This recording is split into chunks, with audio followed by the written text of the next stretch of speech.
my friend. I only had one friend. And that relationship at times could be mildly codependent, mildly toxic, because she's a fundamentalist Christian Calvinist herself. So you can imagine a friendship with an atheist is a little bit out of this world. But I grew up hiding who I was. I didn't like the way my parents forced me to dress. I didn't talk the way my parents forced me to talk. There were words I wasn't allowed to say.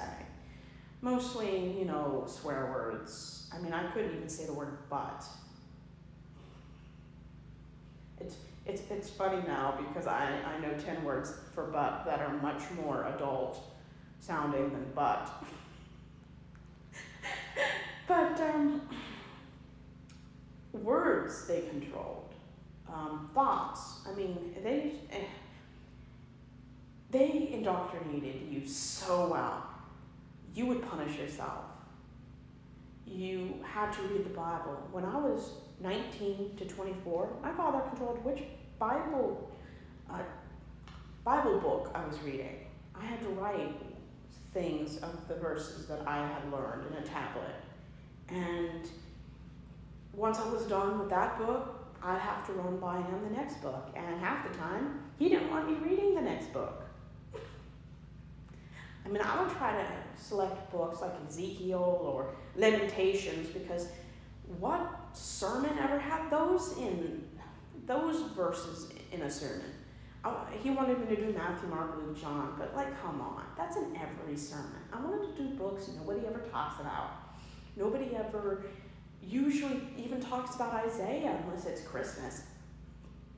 So it was always confrontation.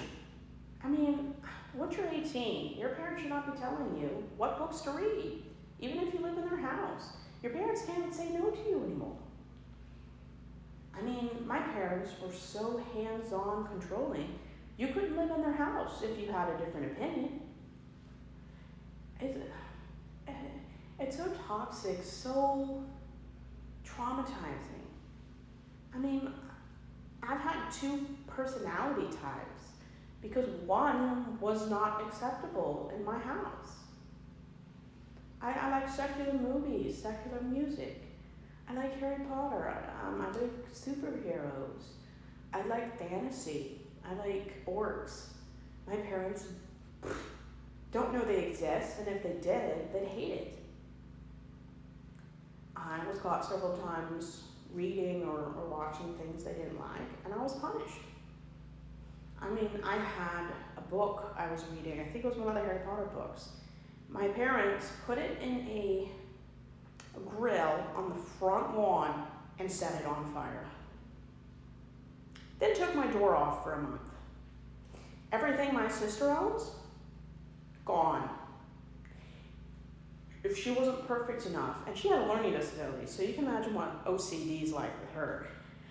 If she wasn't perfect enough, if she wasn't submissive, if she ever talked back, they would take her things. I mean, only after 25 has she slowly been getting some of the things they took from her when she was under 12. I mean, epic narcissism, control, systematic control is ridiculous. And my sister, who's